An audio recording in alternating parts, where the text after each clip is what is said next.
Welcome everyone to Overcome podcast. In today's episode, we're recording today Halloween.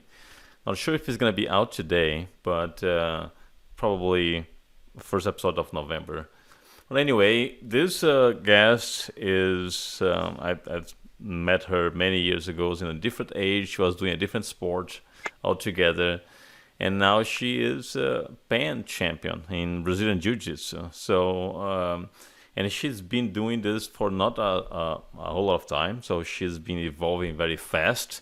Very talented athlete. So welcome to the show, Charmie Smith. Thanks, Gary. Glad to be Charmie, so let's before talk about jiu-jitsu, let's talk about your previous life, a sport, which you still kind of practice today. I think you are a personal trainer, right?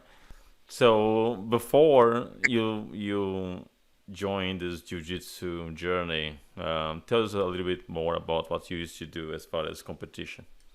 here.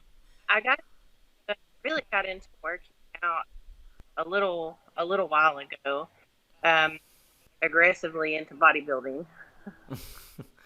All right, we got cut a little bit in the beginning, but let's just to recap again. Did you say 2010? In 2010, yes. And it was physique or was it bikini at that time? Actually, figure and physique.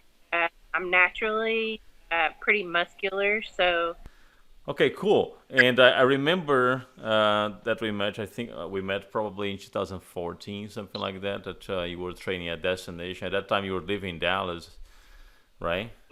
yes. And now you are. Where are you? In Oklahoma? I'm actually in Broken Bow, Oklahoma. Yeah. And if it was there that you tried jujitsu for the first time. I actually tried jujitsu for the first time in Nashville, Tennessee, at Nashville MMA under Team Sean Hammonds. Really? Yes, Eh, and I only just for a short amount of time there, just a couple of months. I had a couple of really good coaches though, and I just fell in love with the energy and intensity in the gym. The gym they had actually just kind of joined with training camp, which is Michael Chandler's gym, or was at the time yeah, there. which year was that? Oh, this would have been 2019. Yeah, 2019 because it was right before COVID hit. Yeah. And then in 2020 was officially when you compete for the first time. So I joined for like the 3 months or so in Nashville. I fell in love with it, and at that point, I heard about Pans, and I was like, "Oh, this is the big thing. I have to do. Like, I have to do that tournament because I have such a competitive nature, anyways." And so I was just like, "Oh, I'm gonna do that." And so then COVID hit, and some other things happened, and I actually moved back from Nashville back to Southeast Oklahoma, where I actually don't have anywhere within an hour and a half to drive of here. So I didn't I didn't do any more training any of 2020, and I didn't even start back until 2021. Um, Wow, really? So you actually start training really seriously in 2021? my first competition was a grappling games in April of um, 20. Wait, it was in 2021, and then I didn't know more until I started working for AGF actually in June of 2021, and then I competed and I did like 38 matches the remainder of 2021. Wow. Yeah, I ended up coming out as number one white belt female in the AGF. I actually set that goal as well. And which class? Which division? And Yeah, which division? heavyweight masters one. Heavyweight. Okay. I, yeah, I compete sometimes medium heavy and sometimes heavy because where my weight falls, and so it's easier for me to just not worry about cutting and go up a weight class. Yeah. And Yeah. you don't have preference, do you? No. I mean, I would just, if I could just compete in the open with everybody, then I would just do that because Have you tried on this last competition to do the absolute?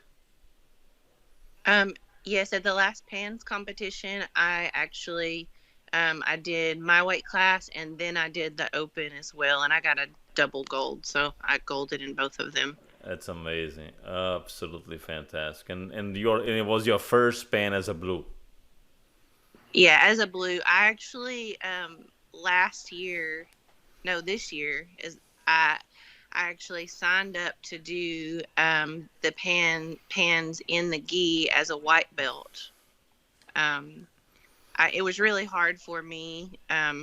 I actually went through a divorce last year, and I've opened a new gym, a new business, and so I've been really kind of struggling a little bit trying to like find a balance in work and my obsession with training and competition and It's hard, right? It's hard to be a business owner and also focus on training.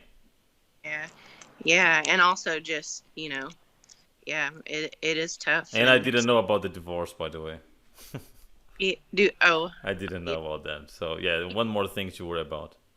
well, it's okay, and fortunately we're both mature adults and we're still friends and all that stuff, but it's still that type of thing is always difficult, but I kind of just poured myself into the sport even more, I suppose. And so I signed up for pans in the gi, um, and I booked a flight, and I, was like, okay, I'm going to do this. I don't care what I have to do. So I get to Dallas to leave for pans in April, and my flight had been canceled due to winds. And this was like the I needed to check in the next day or something. Wow. So I packed up in my car and I drove to Orlando. I drove straight down there. Um, I got there, something happened, there was traffic, and I got there, walked in the door, checked in, and my first match started. No way. Really? Yeah. And I got a gold at Pans as a white belt in Orlando as And well, you and went by yourself, no coach, nothing. no coach or nothing. No. You travel all the way from Dallas to Orlando on your own. You went there, straight to the mat, basically, no coach, no help, no support, and you won. Yes. This is incredible. Yes. Absolutely incredible. Weirdly, I was actually a little disappointed. I had two matches, and then I was like, "Is that it? Like I drove all the way out here." The Uh, reason I did the open, I think maybe there wasn't an open yeah, I don't think there is a one for white. for white. Yeah, for white belt. Yeah, that's crazy. I didn't know about this whole struggle. I could only imagine. I mean, you are in a good shape, so you probably don't have any problems with But cardio or anything, right? well, no, but actually, since starting with the team that I'm training with now with SMAA out of originally I started in Shreveport because Professor Knutson did not have a gym open in Texarkana as well. So I would actually commute from Oklahoma to Shreveport, which is a 2.5 hour drive, a couple of times a week. And then he opened in Texarkana, which is an hour and a half drive. And now that's my main gym. But um, Wait, so for, for you to train, you have to drive an hour and a half yeah, one way. one way, and you train that you don't train every day, of course, with this distance, right? You can't. No, but for a period of time, I did live in Texarkana. I was kind of in between finding places, so I did train 5 days a week for like 6 months, or something like that. But no, but I still do tend to train 2 to 3 days a week. I go through seasons. Like right now, I'm having like some car trouble, so I'm like, I'll prioritize at least one class a week. But I do own a gym here in Oklahoma, and I have mats of my own, and so I at least can drill, I can roll, and Oh, do you um, have any training partner there? Uh, no, not really. Well, it's time for you to open a BJJ gym Uh, there, you know. it, it's definitely part of my plan. There's a couple of people around town that train jujitsu here. It seems like catching them at the right time is always difficult. And if I can, I'll drop everything. If I can get out of here in time to make it for class in Texarkana, even if it's an hour and a half, I'll drop everything and take off, because I feel like since starting at SMAA, I've gotten so much better. And it's not just the technique. The conditioning that Professor Knudsen does there is on a different type of level. Like, most people can't complete the warm up, the first time they come to our gym, and we train like that every single day. So it's You know, so it's not like a specific competition class that he pushes more. It's just the regular class. it's the regular gym and class. It's about a 15-minute warm up, and we start with jogging, high knee, uh, side steps, shovel steps, butt kickers, and then we go into line drills. But I mean, it takes a full 15 minutes of nonstop, and it's like he doesn't put up with not hustling. So it's a it's a hustle. So But the it whole kind of class is like what, 1 hour and a half, 2 hours? The entire no, class with roll and but everything? we're done in an hour. 15 minutes of warm up. Another 15-20 minutes of drilling only. And then we do like 30 minutes of rolls. And it starts at 6:30 and we're done at 7:30, and I'm talking I'm more conditioned than I've ever been my whole life. Well, but you were never really in bad condition, right? Because you are an athlete naturally, and you train. You have your gym. I know that the cardio for jiu-jitsu is a completely different beast altogether, right? Is it really is. And I've always felt like I've been conditioned, but I've never been conditioned like this.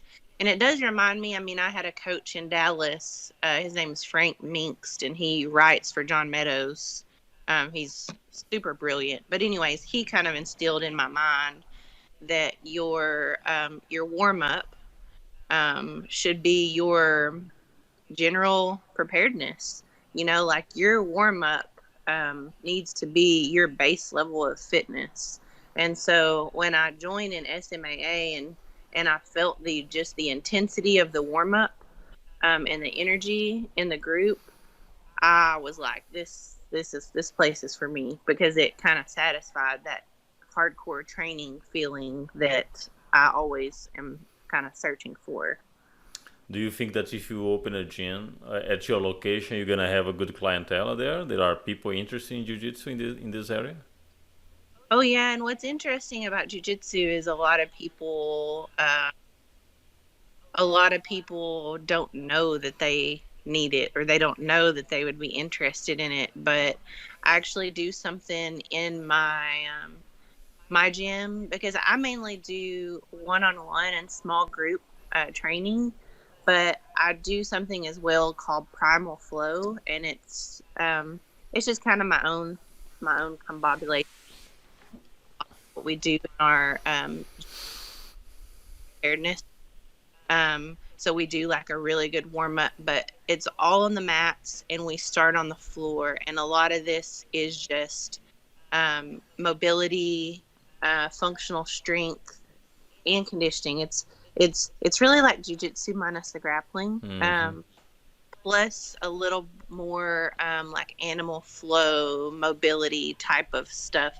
And honestly, I feel like one of the reasons I've excelled thus far in jiu-jitsu is not just because I'm strong or because I've been an athlete, but I've kind of made it my duty over the last years to be able to just move really well. Yeah.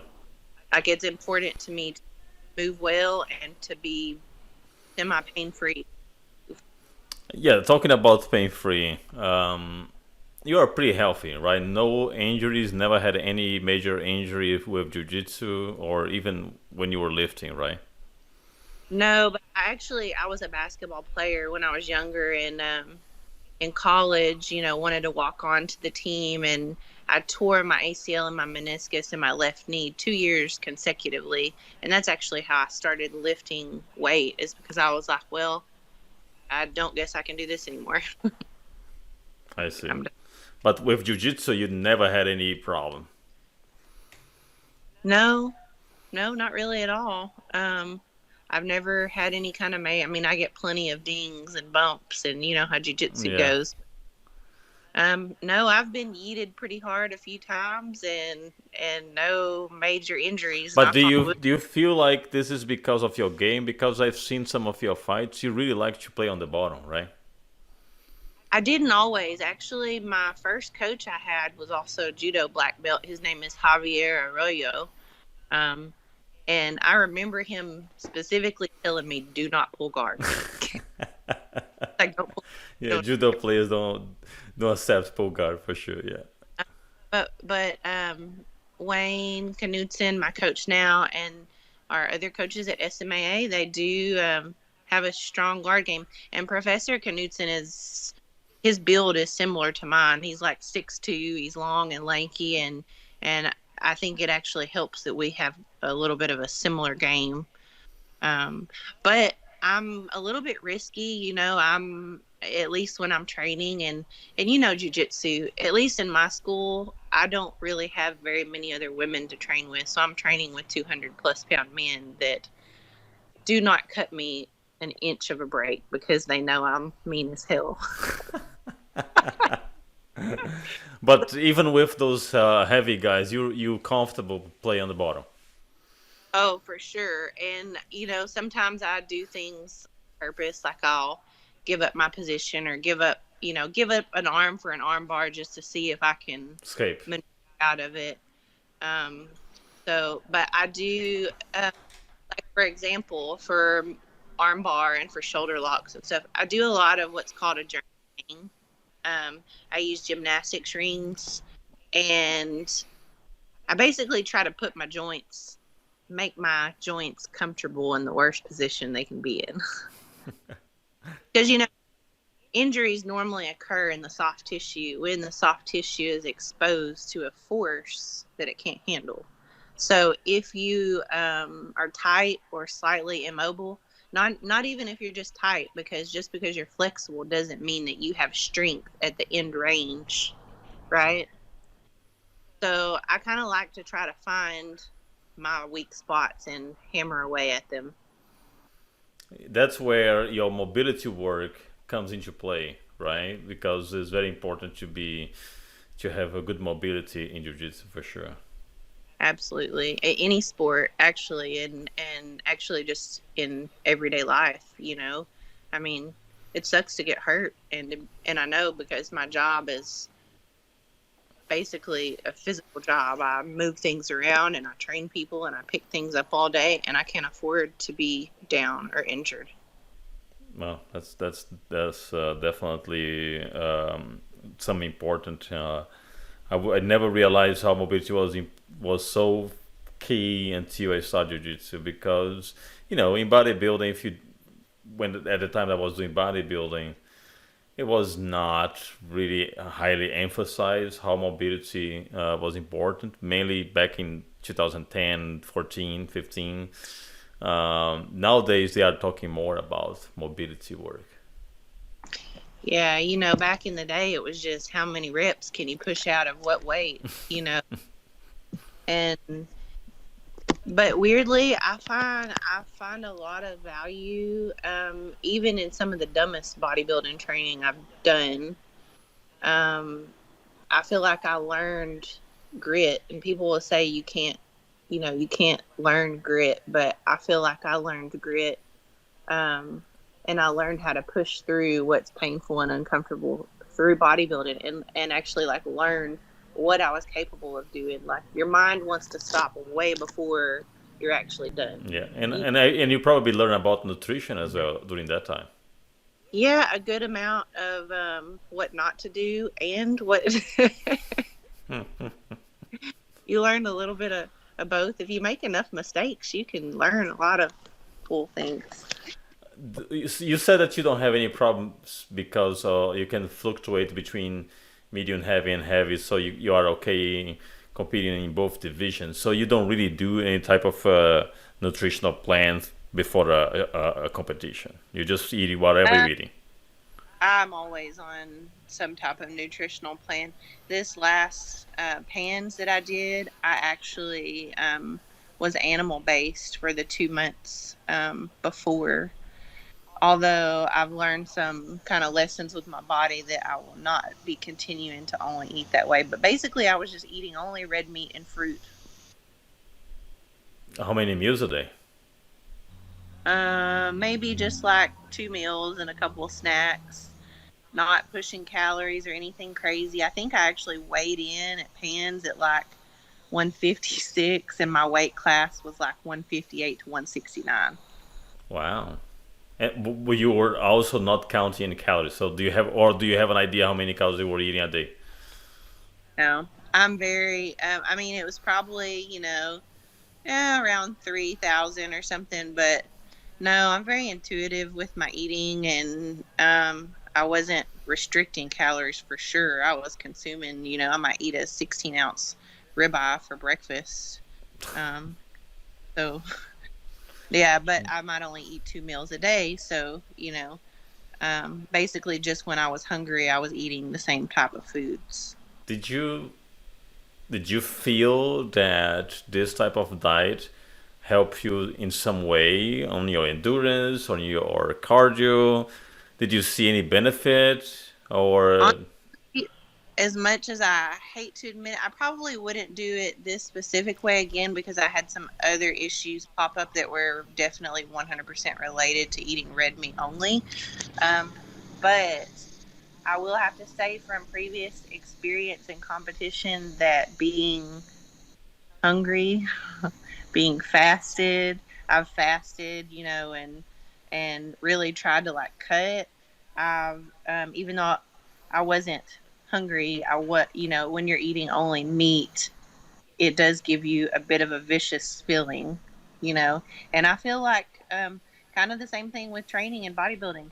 You don't want to go in all fat and happy and relaxed, and that I feel like it kind of removes your motivation really to feel like that Mhm. much. I like to be a little hungry. Yeah, yeah. Yeah, but this is a little bit different from keto, right? Because you said that you were eating fruit, and fruit there is a bunch of carbs there. So Yeah. you're not really restricting yourself from carbs. No, but you have to eat a lot of fruit to if my normal nutrition, I'm trying to push 300 plus grams of carbs a day. You eat an apple and some berries and some banana, and you still are under 100 grams of carbs pretty. Um, and I, wasn't just living off of fruit. Really, it was more fats, more like butter, avocado, red meat, maybe like a little bit of raw milk or yogurt or something like that in the day. But honestly, I just stayed really tight. I work so much that um, eating, unfortunately, can't always be a top priority of mine, especially since my goal isn't to bodybuild. I do believe that jujitsu, just like any other sport, nutrition is vital. Yep. You have to like this is one reason why I feel like I have competed better is because when I enter a weight division with most women in a master's level weight class, most women are going to hold 20 to 30% body fat, even if they're athletic. We, And my we, body fat keeping purposefully down around, 16%, 15, 16, 17% range. And that's just kind of my homeostasis from training for so long. So I immediately have 10 pounds of muscle mass on everybody. yeah, and I've seen some of your trains. I saw that you were lifting reasonably heavy the other day, doing some deadlifts and everything. Do you adapt your training when you are closer to the competition as far as weightlifting, or you have the same regime all year long? No, my jujitsu is my conditioning mostly. Um, my strength training that I do, um, basically, if in my mind, if I don't maintain strength, I'm going to lose body weight and I'm going to lose muscle mass. And so I don't do a lot of kind of like isolated work anymore. I don't do a lot of bodybuilding stuff. My main goal is to hit 2 to 3 lifts a week, 2 to 3 sessions, and to make sure in that time I'm doing deadlifts. I do a lot of pull-ups, like pull-ups and hanging from rings every single day. I try to make sure I have something like a Zercher squat. um, I try to make sure that I have a lot of core, and I mean, doing some bench or some floor press, and that's it. It's like 5 or 6 lifts that I just make sure every week I can hit my 5x5 or my 8x3 and just get all my reps. And because, with my job here, I wake up at 4 a.m. I have classes from basically from 5 until noon every day. Um, my job is highly physical. Then I'm turning around and training jujitsu, sometimes 2 a days jujitsu, or I'll train in the evening and wake up and go early again the next morning. And so I'm I'm burning my candle at all Yeah. ends. And so for me, I just have to prioritize maintaining and not losing my strength as I'm doing all this million other things in my life. And you are not really increasing weight. You try to keep the same lift as far as the amount of weight that you're lifting, or some days you're just feeling like lifting really heavy and you do some heavy stuff I try to do heavy stuff at least once a one, week. well, really at least once every couple of weeks. And then I do a lot of volume, a lot of like rep work, but mainly all functional stuff, squats, lunges, overhead lunges. I've gotten more into doing some work that my professor actually turned me on to, and the guy's a doctor, and his name is Joel. I have to look him up, but he only trains 90-degree range. He does a shortened range of motion, and a lot of his movements are very stability focused and unilateral and stability together. Like, so it's like you're building strength, but it's just a lot of like core strength. And do you believe, because there's a lot of debate around that, do you believe that all those lifts that you do, they contribute somehow with your jiu-jitsu? Yeah, absolutely. Like I've been told by numerous people that my grips are stupid. Grips, That's a good thing.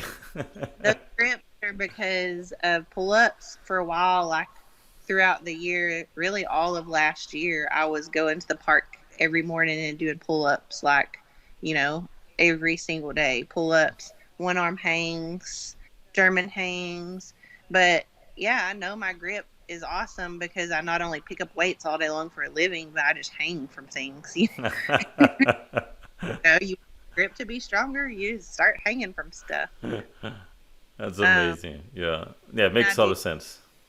like deadlifts, Zercher squats, or I mean Zerchers are amazing, but I mean I do feel like my posture, if I ever do have to, come into somebody's guard or something, like I know that my back is strong, and I think if I can lift twice my body weight or 3 times my body weight, then moving one person around that's my body weight should be relatively easy.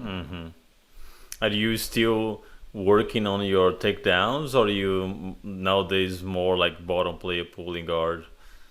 Oh, I do everything. I'm not actually my one of my closest training partners.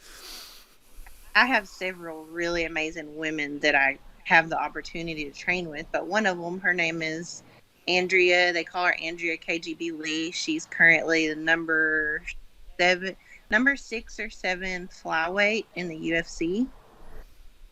And she competes as flyweight, but I think she walks around 150. So we're close to each other, but she loves training with me because she just loves to toss me around and I just jump back up and But is she tall like you? Because you're really tall. yeah. Yeah, we do a lot of standing work and I enjoy that as well, but so last year in the AGF competitions, I had 38 matches and I lost 2 matches only. Points or They submission? they were only by points, but they both were against well the first one was against a girl that from Dallas who was an Olympic weightlifter and she was an amazing athlete. But not to make excuses, but I stood up with her for too long. We went up and down, up and down. I wore myself out. Then I pulled guard. She got around my guard and she smashed me for the rest of the remainder of time, and I lost on points. The other match was the same. It was a different girl, but it was in gi, open weight class. She was heavier than me. Um, so I kind of, from those 2 matches, I just was like, why would I waste my time standing up when my end game is a submission? Of those 38 matches, I lost 2, so 36 were wins and 34 of those match submissions. And probably the vast majority armbar, right? Because you like armbar and triangle a lot. Armbar, triangle, and close guillotine from close guard or arm-in guillotine. Is I have like a kind of like a systematic approach, I guess, to my match. So they It's really impressive. It's really impressive how you develop all these skills in such a short period of time, and mainly not training like a maniac every single day just because the current conditions living so far away, right? So why you think of that? Is like just natural, or you do a lot of drills on your own when you can't go to the gym? You said that you have some mats, so you do a lot of drills. Do you think that drills help you to improve? well, so last year I did live for about 6 months in Texarkana, and I mean I was training 4 days a week, sometimes twice a day. I just have the ability to kind of um, obsess about doing something, but not in a typical way. Like I always have people and they send me matches and they're like, "Oh, have you watched this match or have you listened to this technique or this podcast?" And I'm like almost dumb about all of it. I'm like, "Nope, I don't know what's happening. I don't even know what I'm doing half the time when I'm doing it." I'm like it's just like accident. But weirdly, a lot of it feels just natural to me. Um, of course, I've had coaches and stuff correct me. Normally, I'm pretty good, but I need to. I'm not a very good learner by reading something or by watching a You need to video. practice. I need to actually be smacked in the face, or I need somebody to choke me, and then I'll know next time I can't do that. Like I have to actually tangibly be, or physically be doing something. And I think that's why training works out so well for me, is because it kind of is like how I'm learning. Yep, yep. And I guess the next big goal is the words. Well, so no, unfortunately, I would love to go to Worlds, but it being located in California as it is, I probably will not make Worlds this year. I probably will do Pans in March. Only next. Well, but you Next, can still do words next year. yeah, I will. I actually did Worlds as a white belt. Well, I did the Jiu Jitsu Con Hmm. International as a white belt and won that one as well. But I actually plan on doing all the big tournaments next year, and so like I won Nogi Pans um, this year already in the Masters. So next year I will do the Nogi Pans in adult, because it's like I've already done it as a blue belt, Hmm. and I could just try to hold the title, but I feel like I would get a little more competition And honestly, like I've had some good matches, but I've been a little like disappointed. Like I'm still searching for that, that like Challenge, like the that. challenge. Yeah, yeah. Interesting. That's why you want to do adults to see if there is more challenge. Well, I don't really know. That actually was a recommendation from my coach as well to try to do adult next year. But I do because I feel like as an adult, a lot of these adults were kids training and they're coming up, so plus they're younger, they're going to be able to move a little bit better. And Yeah. at least in my mind, that's what I think. Yeah, it'll be very challenging for sure. Definitely. But then next year, do you plan to do words adult or master? I probably will do it as a master's since I haven't won it as a master's yet. That's a good plan. That's a good plan. Although I think that you're not going to stay on the blue belt for too long. If you continue this trajectory, probably next year will be your last year as a blue. Well, that's something else. I mean, under the coach I have right now, he does not hand out stripes easily or belts. Like he really had. I mean, you really got to do something to. Let's see. To earn. Now I have two girls in my school. Amanda Bratley is one. I think she's actually a master's too, but she's a world champ. She got promoted to blue belt and immediately won, nogi, nogi worlds. And then the same with another girl's in masters one, but I think she might be the heavier weight class. But Candace, and Candace right now is the number one blue belt in the IBJJF, and she's also my teammate. And they're both, like more, they're closer to my weight class and my age division, and they're incredible to roll with. And we just have some scrappy, tough Do girls. you have any preference, Charmy, as far as gi or no gi? Mm. It depends when you ask me, but right now, no gi. It Uh, depends when I ask you. It it, depends on your mood. I It love, depends on the I love season. both of them. I like how well I'm able to move in no gi. So you don't miss all the grips, all the lapels, and all this stuff. Or you don't use that much. No, well, at least right because right now my plan of attack really just kind of involves cartwheeling and spinning around on top of my opponent, so the grips are not really. But I love the gi, and I love being able to use the grips and really like crawl all the way around somebody, and so I love them both. But maybe right now a little bit more no gi. Yeah, makes sense. You just won a big tournament, so Yeah, that the Pans tournament I just did. So I was on this, animal based diet. I'm like training hard, making sure I get my lifts in every week, getting as many, rounds as I can in and many classes. And um, but this but time you had the whole team with you at the I did. right? I did. Do you think that Yeah. made a big difference? Oh, absolutely. I have a great team and support system for sure. And it always helps to have them close by. Yeah, definitely. That's why I was so surprised when you went to Orlando on your own and did everything and won, got your medal and came back. Yeah, It's great. it was a little bit of a mess, but somehow I made it work. It's Yeah. kind of weird.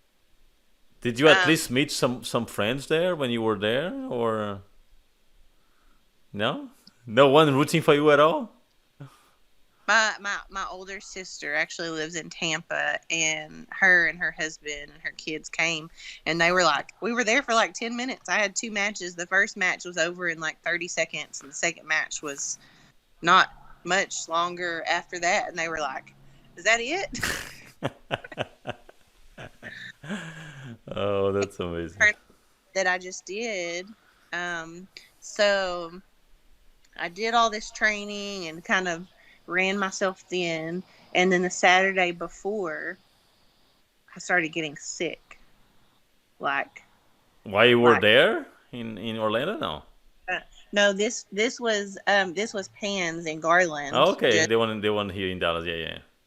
yeah. So the Saturday before, I realized I was like, man, I have a headache, and I checked my temperature because I don't usually have a headache, and I had a fever. I had like 101 fever, and I'm like, what in the heck? No, I can't. I can't do all this. So of course I get my vitamin C, and I'm drinking a bunch of water.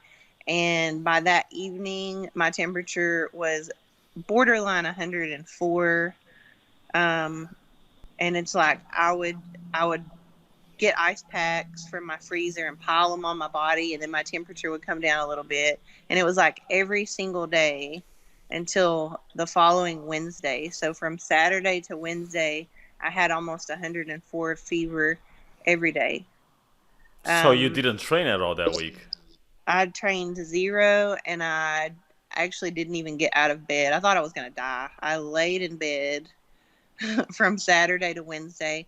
Fortunately, I had clients and family members, check on me and bring me food and try to wash my laundry. But I mean, I couldn't even get out of bed. Um, and when I did finally get up, it was to drive myself to the clinic to get IV fluids because I needed help. Like, I didn't know if I was going to make it. I don't know if you've ever had a 104 fever for numerous days in a row, That's but crazy. And they actually detect what's going on? I tested positive for flu A. I tested negative for COVID, but I mean, my practitioner was semi convinced that I had both of them in some way. Really, I just had headache, body aches, and fever. But man, it was horrible. I've never hurt so bad from this fever, and there's no it leaves you feeling pretty hopeless because there's nothing you can do except for just take some ibuprofen, and then you just have to start Yep. piling ice on your body and trying to cool yourself down. And this happened, in the middle of the night mostly was when it was happening, like every single night leading up to um, Thursday. I think my fever finally disappeared, and everybody was like, even my coach was like, I don't think you should compete. You should just, and I was like, there's no way. This is bullshit. This is the part of my language. But the whole reason I got sick is because I was training so hard. There's You no think way it was not. because of the training, or do you think that the somehow, totally speculation, do you think that your immune system was also weak because of the diet or something? No. I definitely think the diet played into this, and I mean, I have had kind of some weird kidney issues over the last 2 months, and honestly, I would have argued with you, oh, there's no way that eating this way because of all the, the research in the medical journals and studies. There's no way eating like this can be bad for you, but I think maybe some people have just different genetic predispositions. Maybe I was just pushing too hard. I was many different plays. Many different things play into this. I also wake up at 4 a.m. and sometimes it's 10 or 11 or you know two, Lack of three sleep. training sessions. Yeah. I'm pushing my body to the extremes, I'm sure. It was the perfect storm, let's put it this way, because probably if it was just the diet of someone that was not pushing the body as much as you were, they would not have this problem. But you were doing a bunch of things, lack of sleep, probably some stress along the way. So all that definitely contribute. All right, Shami, great talk. Glad to know that you not only survived that flu, but also you won the pen. You definitely a great example of overcoming obstacles to make sure that you get things done. You went through a hell to win your first pen in Orlando, lost flight, drove all the way by yourself, and now you had this problem. So congratulations for the grit, for the perseverance and resilience, right? I mean, so many things could go wrong, but you kept pushing and ensure that you did your best to make it happen. Thank you. All right, cool. Thank you very much for taking the time to join. I know that you have a really busy schedule, so I appreciate you taking the time to share your journey. And good luck next year. All right, thank you. You too as well, Yuri. Hope you heal Thank you up very quickly. much. All right, everyone, that's a wrap for today's episode. Stay tuned. We have a couple of more episodes before the end of this year, so stay tuned.